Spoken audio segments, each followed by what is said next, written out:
Okay. तो बच्चा लोग लास्ट टाइम हमने देखा था कि मैटर प्योर और इम्प्योर होता है, ठीक है। फिर इम्प्योर में हमने मिक्सचर और कंपाउंड लिखा था। सो भाई इम्प्योर के अंदर ओनली मिक्सचर आता है। अब प्योर के अंदर दूसरी चीजें आती है। भाई प्योर के अंदर आता है एक एलिमेंट और दूसरा कंपाउंड।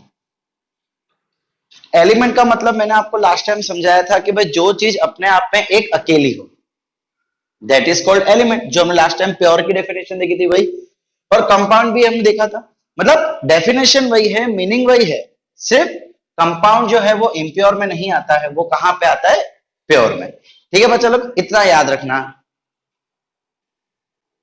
अच्छा बच्चा लोग, अब आगे हम कंटिन्यू करेंगे मिक्सचर के साथ। भाई देखो बच्चा लोग, मिक्सचर को अलग अलग तरीके से क्लासिफाई किया जाता है। तो अभी हम क्या पढ़ रहे हैं, मेनली क्लासिफिकेशन ऑफ मिक्सचर। तो भाई मिक्सचर को बच्चा लोग दो तरीके से क्लासिफाई किया जाता है। एक पहला तरीका है कि भाई या तो मिक्सचर होमोजेनस होता है। देखो एक्चुअली ये मिक्सचर के, ये असली क्लासिफिकेशन तो यही है। दूसरा हम जो देखेंगे वो तो इसके टाइप होने वाले। देखते जाओ, सुनते जाओ। तो मिक्सचर एक होता है होमोजेनस और एक होता है हेट्रोजेनस। भाई अब इसका मतलब क्या होता है, तो बच्चा लोग एक ऐसा mixture which has uniform composition. Uniform composition, भाई इसका मतलब, भाई अगर ऐसा कोई मिक्सचर है मान लो जिसमें हमें दिख ही नहीं रहा कि अंदर चीजें कौन कौन सी ऐड की हुई है। एज पर एग्जाम्पल अगर मैं आपको बोलूं, भाई जब हम पानी में नमक ऐड करते हैं तो उस समय क्या होता है, हमें नमक दिखाई नहीं देता। ठीक है, कलर चेंज हो जाता है, नो डाउट, नमक डालने की वजह से पानी में थोड़ा कलर चेंज आता है, लेकिन मुझे नमक के जो पार्टिकल्स है वो देखने को नहीं मिलते या वो फील नहीं होते। भैया जब मैं नींबू निचोड़ता हूं पानी में, तो नींबू के जो पल्प है, पल्प आप समझ सकते हो ना, जो नींबू के वो दाने दाने होते हैं, पल्प जो खट्टा खट्टा लगता है खाने में, अगर मैं उसको निचोड़ू पानी में और वो पानी पीऊं तो नींबू के पल्प मेरे मुंह में आते हैं। इसका मतलब वो पार्टिकल मुझे फील हो रहे हैं, मैं उसको टच कर सकता हूं। तो वो होमोजेनस नहीं है। होमोजेनस का मतलब जिसके पास यूनिफॉर्म कॉम्पोजिशन है। भाई यूनिफॉर्म कॉम्पोजिशन मतलब हमें पार्टिकल्स दिखाई ही ना दे। क्या ना दिखाई दे, पार्टिकल्स दिखाई ना दे, पार्टिकल्स फील ना हो। एक और एग्जांपल अगर मैं आपको बोलूं, तो भाई आप दूध में शुगर डालते हो, ठीक है, गर्म दूध है, 1 या 2 चम्मच आपने चीनी डाली, उसको अच्छे से आपने डिसोल्व कर दिया, हिला हिला के डिसोल्व कर दिया। अब जब दूध पीते हैं, क्या आपको दूध के पार्टिकल, जो शक्कर के पार्टिकल्स है वो मुंह में आते हैं? ठंडा दूध होगा तो बात अलग है, हम उसकी भी इस चैप्टर में बात करने वाले कि ठंडा गर्म से क्या फर्क होता है। फिलहाल इतना सुनो कि भाई जब आप दूध पीते हो तो क्या आपको शक्कर के दाने आते हैं मुंह में? नहीं आते भाई, एक समान लगता है, सब एक समान। ऊपर से दूध पिया, मतलब जब दूध पीना शुरू किया तो भी मीठा लगा, जब खत्म किया तो भी मीठा था। मतलब जो वो कॉम्पोजिशन है, जो उसके अंदर चीजें ऐड है, वो एक दूसरे से इस तरीके से मिक्स हो गई है कि वो ऊपर से लेके नीचे तक एक समान दिखती है, एक समान होती है, और उसको हम कहते हैं होमोजेनियस मिक्सचर। अब हेट्रोजेनियस आप समझ ही गए होंगे कि भाई a mixture in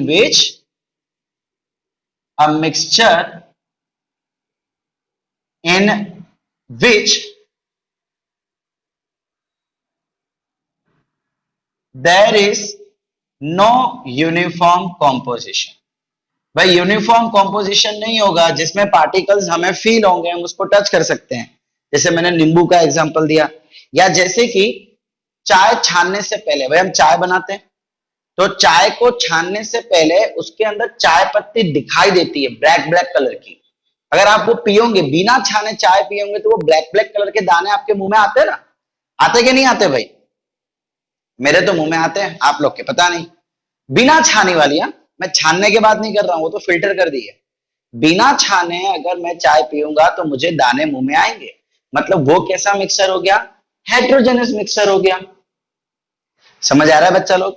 so mixture जो है वो होमोजेनस या तो हेट्रोजेनस में बटे हुए होते हैं। अब अगर मैं टाइप ऑफ मिक्सचर की बात करूं, चलो बच्चा लोग पहले इसका स्क्रीनशॉट लो, मैं इसको मिटा के फिर अच्छे से लिखूं।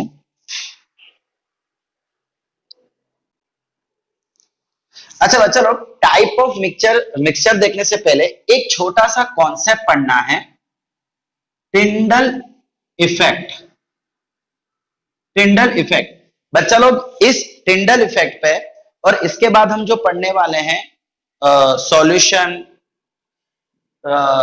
सॉल, सस्पेंशन एंड कॉलॉइड, ये तीन चीज हम पढ़ने वाले हैं। इसके बारे में मैं बहुत ही एक अच्छी वीडियो बना के ऑलरेडी आपके ग्रुप में मैंने डाला हुआ है। अभी यहाँ पे आपको ये तो समझना ही है, लेक्चर के बाद आप क्या करेंगे, उस वीडियो को भी अच्छे से देखेंगे, उसमें बहुत बेहतरीन तरीके से मैंने समझाया हुआ है। ठीक है, अभी भी समझ लो भाई। टिंडल इफेक्ट क्या होता है बच्चा लोग? देखो, आपने पढ़ा होगा, आपने 8th में शायद पढ़ा होगा, जब लाइट आ रही थी तो हमारे एटमॉस्फेयर के अंदर पार्टिकल्स हैं, वो पार्टिकल्स क्या कर रहे हैं? लाइट को फैलाने का काम करते हैं। ब्यास, आज आपने देखा होगा कि घर के कोई घर में या कोई दुकान में या कोई रूम में एक छोटा सा हॉल है या वेंटिलेटर है, तो उसके छोटे से हॉल में लाइट आ रही है, सनलाइट आ रही है, और यहां आके इतनी बड़ी हो जाती है। जब घुसी थी तो एकदम छोटी थी, लेकिन आते आते आते आते आते बड़ी हो गई थी, और उसमें हमको डस्ट पार्टिकल्स उड़ते हुए दिखाई देते हैं। किया है कभी ऐसा ऑब्जर्व? डस्ट पार्टिकल्स उड़ते हुए दिखाई देते हैं। अरे भाई, वो लेकिन डस्ट पार्टिकल्स ही है जो लाइट को फैलाने का काम कर रहे हैं। तो ये जो प्रोसेस है ना, डस्ट पार्टिकल की वजह से लाइट का फैलना, उसको हम कहते हैं Tyndall effect. Tyndall effect means the scattering of light, scattering of light due to the particles।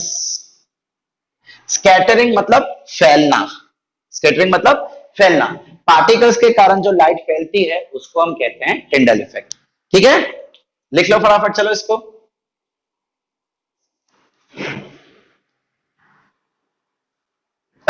Okay, देखो, तो इसको याद रखना, बिकॉज अभी हमको इसको बहुत पिक्चर में लेना है, ये हमारे पिक्चर में आने वाली है। सो भाई फाइनली अब हम बात कर लेते हैं क्लासिफिकेशन ऑफ मिक्सचर, मतलब टाइप्स ऑफ मिक्सचर की। बच्चा लोग, हमने जो अभी देखा ना, हेट्रोजेनस या होमोजेनस मिक्सचर, हमेशा या तो हेट्रोजेनस रहता है या तो होमोजेनस रहता है। ठीक है, डिपेंडिंग ऑन द कॉम्पोजिशन उसको क्लासिफाई किया जाता है। अब हम जो पढ़ रहे हैं that is types of mixture. तो पहला है सॉल्यूशन, दूसरा है suspension, and the third one is colloid. ठीक है, ये तीनों क्या होते हैं, इसके मीनिंग भी हमें समझना है। ओके, अब बच्चा लोग देखो, ऐसा मिक्सचर जिसमें चीजें आराम से डिसॉल्व हो जाए। मतलब देखो, सॉल्यूशन के अंदर बेटा दो चीजों के बारे में बात की जाती है, पहली तो सॉल्यूट और एक सॉल्वेंट। आपने पहले शायद नाम सुन रखा होगा। सॉल्वेंट का मतलब होता है कि मिक्सचर के अंदर जो चीज ज्यादा अमाउंट में रहती है, जैसे कि अगर मैं नींबू पानी बनाता हूं, तो भाई पानी ज्यादा होता है, नींबू कम होता है, तो पानी इज माय सॉल्वेंट, नींबू इज माय सॉल्यूट। जिसकी क्वांटिटी कम रहती है, लेसर क्वांटिटी, उसको हम कहते हैं सॉल्यूट। एंड जिसकी क्वांटिटी ज्यादा रहती है, पानी या चाय पत्ती, चाय बनाने के समय दूध, दूध सबसे ज्यादा होता है, तो दूध हमारा क्या हो गया? सॉल्वेंट हो गया। ठीक है, अब अगर जब हम सॉल्यूट और सॉल्वेंट को मिक्स करते हैं एंड हमें कुछ भी देखने को नहीं मिलता, मतलब एकदम यूनिफॉर्म सॉल्यूशन, यूनिफॉर्म कॉम्पोजिशन मिलता है, उसको हम कहते हैं solution. Means when solute completely dissolves in solvent, तो उस समय जो मिक्सर बनता है उसको हम सॉल्यूशन कहते हैं, पूरी तरीके से डिसॉल्व। भाई हमें कोई पार्टिकल, भाई जैसे होमोजेनस में था ना कि कोई पार्टिकल देखने को नहीं मिलते, कुछ फीलिंग नहीं होता, बस वही है सॉल्यूशन। तो भाई सस्पेंशन में क्या होगा बच्चा लोग, सस्पेंशन में पार्टिकल्स घुलते नहीं हैं, particles of solute, particles of solute do not dissolve. भाई वो डिसॉल्व नहीं होते, वो ऐसे ही पड़े रहते हैं। अब होता क्या है बच्चा लोग, होता क्या है कि जब भी आप किसी सॉल्वेंट में ऐसी कोई चीज डालो, एज पर एग्जांपल पानी के अंदर मिट्टी, तो क्या मिट्टी पानी में डिसॉल्व होती है? नहीं भाई, वो पार्टिकल को जैसे ही आप डालोगे बच्चा लोग, वो अपनी ग्रेविटेशनल फोर्स की वजह से, मतलब उसके पास कुछ वजन होगा, उस वजन के कारण वो नीचे आके बैठ जाती है, मतलब यहां पे आके बैठ जाएगी। अब भाई इसमें क्या है, यूनिफॉर्म कॉम्पोजिशन है, यहां पे क्या होगा, यूनिफॉर्म कॉम्पोजिशन, मतलब पार्टिकल्स जो है भाई वो हर जगह इक्वल होंगे। भाई जैसे कि मैंने आपको शुगर का एग्जांपल दिया था ना, हम दूध पीते हैं तो दूध में मिठास ऑलमोस्ट एक जैसी रहती है, ऊपर से लेकर नीचे तक दूध की जो मिठास है वो एक जैसी रहती है। मीठा ज्यादा हो तो पूरा ज्यादा रहेगा, मीठा कम हो तो पूरा कम रहेगा। ऐसा नहीं है आपने 2 घूंट पिए तो कम लगा, फिर चौथा पांचवा पिया तो बहुत मीठा हो गया, फिर पिया तो थोड़ा कम हो गया। भाई ऐसा कुछ चेंजेस थोड़ी ना होता है, एक जैसा ही रहता है। तो उसको हम कहते हैं यूनिफॉर्म कॉम्पोजिशन। भाई वो हर जगह एक जैसा फैला हुआ है, स्प्रेडेड यूनिफॉर्मली, इसको ऐसे भी बोलते हैं स्प्रेडेड यूनिफॉर्मली। लेकिन इसमें ऐसा नहीं होता। भाई इसमें क्या होता है, जितने भी पार्टिकल्स हैं वो नीचे आके बैठ जाते हैं। भाई आप पानी लो, पानी में मिट्टी डालो और देख लो, आपको खुद पता चल जाएगा मैं क्या बोल रहा हूं, ठीक है। और कोलॉइड में क्या होता है बच्चा, कोलॉइड में देखो, मैं इसके अंदर की बात करूं तो पार्टिकल्स आर नॉट सीन। भाई मेरे को पार्टिकल्स दिखेंगे ही नहीं, यूनिफॉर्म कॉम्पोजिशन है। इसके अंदर की बात करूं तो पार्टिकल्स आर सीन, भाई पार्टिकल्स दिखाई देते हैं, डिसॉल्व नहीं होते। लेकिन अगर मैं कॉलॉइड की बात करूं तो बच्चा उसमें भी पार्टिकल डिसॉल्व नहीं होते हैं, particles do not dissolve, dissolve नहीं होते, पर वो उसकी साइज इतनी छोटी होती है, इतनी छोटी होती है कि वो हमें दिखाई ही नहीं देते। पार्टिकल्स आर नॉट सीन, नहीं दिखाई देते, बहुत ही छोटे पार्टिकल्स होते हैं। अगर मैं एग्जांपल दूं, फॉग, भाई जब धूल होती है बारिश के कारण, धूल हमें दिखने में धुआं धुआं लगता है, लेकिन अगर मैं कार लेके जाऊं तो उस धुंध के कारण मेरे कांच के आगे पानी आ जाता है। आपने देखा होगा ना बारिश के समय में जब आप कार लेके चलते हैं तो आगे वाले कांच में पूरा पानी पानी हो जाता है। फिर आपके पापा या आपके कोई अंकल जो भी होंगे वो साफ करते होंगे हाथ से, पानी से, कपड़े से, कागज से, जिससे भी साफ करना।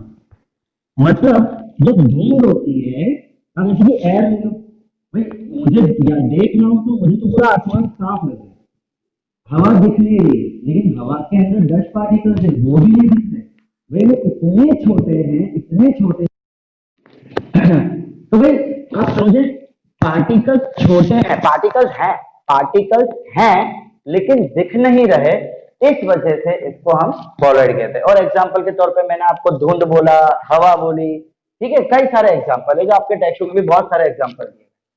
अब बच्चा लोग देखो, सॉल्यूशन है, पार्टिकल्स दिख नहीं रहे हैं, यूनिफॉर्म कॉम्पोजिशन है, तो क्या मैं कह सकता हूं कि भाई ये तो होमोजेनियस हो गया। सॉल्यूशन क्या हो गया, एक होमोजेनियस मिक्सचर हो गया। सस्पेंशन के अंदर पार्टिकल्स दिख रहे हैं, फील हो रहे हैं, तो हम क्या बोल देंगे कि भाई ये तो एक हेटेरोजेनियस हो गया। भाई जिसमें पार्टिकल्स हमको दिखाई देते हैं, जिसमें यूनिफॉर्मिटी नहीं होती, यूनिफॉर्मिटी मतलब कि कहीं जगह पे ज्यादा है तो कहीं जगह पे कम है, वैसी चीज होती है, उसको हम सस्पेंशन कहते हैं। और भाई कॉलॉइड, बच्चा लोग कॉलॉइड को एक मिनट, जस्ट अ मिनट। तो बच्चा लोग कॉलॉइड को हम सॉल भी कहते हैं, SOL, कॉलॉइड का दूसरा नाम सॉल भी है। और इसके अंदर पार्टिकल्स हैं, दिख नहीं रहे लेकिन पार्टिकल्स तो है ना, तो इसीलिए ये भी हो जाएगा हेटेरोजेनियस। भाई इसके अंदर पार्टिकल्स होते ही नहीं है, इसीलिए इसको होमोजेनस कहा गया है। अब देखो देखो इसके अंदर भी कॉम्पोजिशन, या चलो एक चीज करते हैं, particles particles do not settle down when remain undisturb. भाई अनडिस्टर्ब का मतलब है कि अगर मैं कुछ छेड़खानी नहीं करता हूं, देखो हम जब पानी को दूध को हिलाते हैं तो उसको डिस्टर्ब करना कहते हैं। अगर मैं सिंपली उसको ऐसे ही छोड़ दूं तो पार्टिकल्स जो है वो यहां वहां फैले हुए रहेंगे, सेटल डाउन नहीं होंगे। देखो इसमें तो पार्टिकल्स होते ही नहीं, डिसॉल्व हो जाते हैं। इसमें पार्टिकल्स होते हैं तो वो नीचे सेटल हो जाते हैं, देखा था ना हमने, ये पार्टिकल्स यहां नीचे आके बैठ जाएंगे। जैसे आप उसको हिलाओगे तो थोड़े ऊपर उठेंगे लेकिन फिर से वापस नीचे चले जाएंगे। लेकिन इसके अंदर ऐसा नहीं है, इसके अंदर आप अगर उसको छेड़ नहीं रहे हो तो वो फैले हुए हैं यहां वहां पूरे एटमॉस्फेयर में फैले हुए हैं, लेकिन नीचे सेटल नहीं हो रहे। अब भाई हमने टिंडल इफेक्ट की बात की थी तो भाई टिंडल इफेक्ट कब होगा, जब पार्टिकल्स होंगे। भाई यहां पर तो पार्टिकल्स है ही नहीं, तो हम क्या बोलेंगे, it does not show Tyndall effect. भाई इसका मतलब अगर मैं एक सॉल्यूशन ले लूं और यहां से एक लाइट डालूं तो ये लाइट फैलेगी नहीं, ये सीधी ऐसे निकल जाएगी, ये फैलेगी नहीं। लेकिन अगर मैं सस्पेंशन लूं और एक पे डालूं तो बच्चे लोग ये यहां निकल के ना ऐसे फैल जाएगी, ऐसे यहां पे फैल जाएगी। क्यों? बिकॉज इसमें पार्टिकल्स हैं। सो इसको हम बोलेंगे इट शोज टिंडल इफेक्ट। ठीक है। और अगर मैं कॉलॉइड की बात करूं तो बच्चा कॉलॉइड में पार्टिकल्स हैं पर दिख नहीं रहे, लेकिन बच्चा लोग यहां ध्यान देना, particles are large enough to show Tyndall effect, to show Tyndall effect। इसका मतलब भाई इसके पार्टिकल्स भले बहुत छोटे हैं, बहुत बहुत मतलब बहुत छोटे हैं, लेकिन इतने बड़े तो हैं कि वो लाइट को फैला सकते हैं, इसलिए हमने यहाँ पे लिखा है आर लार्ज इनफ। बच्चा तो कंफ्यूज मत होना कि सर पहले बोला कि पार्टिकल्स बहुत छोटे होते हैं, अब बोल रहे पार्टिकल्स बड़े होते हैं। मैं ऐसा नहीं कह रहा हूं, मैं कह रहा हूं कि पार्टिकल्स बहुत छोटे हैं लेकिन वो कम से कम इतने बड़े तो हैं कि वो लाइट को फैलाने का काम कर सके, इतनी तो उनकी साइज है। ठीक है, समझ आ रहा है मैं क्या कह रहा हूं। तो यहाँ पे मेन प्रॉपर्टीज क्या होगा कि भाई वो होमोजेनस है कि नहीं, फिर उसको टिंडल इफेक्ट दिखाता है कि नहीं दिखाता। ठीक है, ये प्रॉपर्टीज हो जाएगी इनकी। वो हमें नेकेड आई से दिख रहा है कि नहीं दिख रहा, वो नीचे सेटल हो रहा है कि नहीं हो रहा, ये जितने भी पॉइंट्स हम मैंने यहाँ पे लिखे बच्चा लोग, ये इसकी प्रॉपर्टीज है। अब जैसे कि ये सॉल्यूट और सॉल्वेंट पिक्चर में आया, देखो डेफिनेशन आती है what is solvent, what is solute. तो भाई the quantity the composition whose quantity is more in solution, भाई जिसकी क्वांटिटी ज्यादा होती है वो solvent, and the quantity of matter the matter whose quantity is less in solution, जिसकी कम होती है वो। सभी डेफिनेशन बच्चा लोग आपके नोट्स में दे रखी है, नोट्स मैंने लास्ट टाइम ही अपलोड कर दी थी और नोट्स में सभी डेफिनेशन दे रखी है। फिर अब जैसे कि सॉल्यूट और सॉल्वेंट आया सॉल्यूशन के अंदर, सेम टू सेम वैसे ही कॉलॉइड के अंदर दो चीजें आती है, मैं यहां लिख लेता हूं। कॉलॉइड के अंदर दो चीजें आती है, एक डिस्पर्शन मीडियम और दूसरा डिस्पर्स्ड फेस।